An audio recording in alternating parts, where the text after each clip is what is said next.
What do you call those watermarks? Yeah. I think it's going to cause a big stir nationwide. I hope it will, because it does educate. And Justice Judge Deneen, I would never want to be in your courtroom. I don't know. Let me tell you, in other words, I'm not saying it to patronize anyone. What I'm saying is that the people who are in law enforcement do their job every day. They are colorblind. And by throwing us back 60 years, 100 years, these are the purveyors. This president doesn't give them the benefit of the doubt, the presumption of innocence, or even due process. He just says they're guilty. He says they're guilty. And you know what? When Hillary Clinton says we have to put ourselves in the shoes of the African Americans, put yourself in the shoes of the women burying their husbands, Hillary. Good point.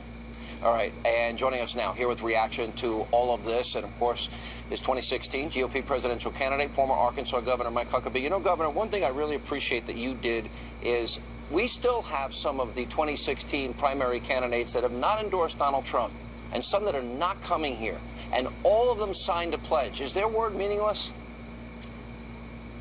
Well, Sean, it's just dishonorable. I mean, you know, it was here in this city, in Cleveland, that we were asked on national television if we would support the nominee, and we all said yes.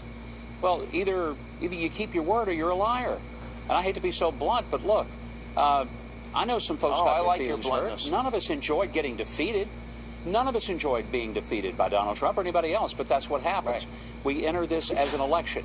So, yeah, they ought to, you know, man up and just say, look, I got beat, but I'm going to support our party because this is a choice between Donald Trump and Hillary. What do you think of the selection of Mike Pence? I see the 60 Minutes interview. I thought Pence did really well. I had an hour with him Friday night. I had interviewed him a lot over the years. I had not read his entire bio. This is a guy that challenged Boehner. This is a guy that spoke to the Tea Party while he was in leadership, the first one ever in the Republican Party. This is a guy who has a great track record as governor in Indiana, and he seems to balance Trump out a little bit. You know, I guess you can't have two alphas on one team, right? He's a solid choice, and I think that's one of the things that Donald Trump looked for, somebody who would balance him on a number of areas, including the one Trump said was most important, somebody with governing experience. But one of the things I admire most about Mike Pence, he opposed TARP. He actually understood how incredibly Dodd-Frank, what a violation TARP, of conservative principles. All of it.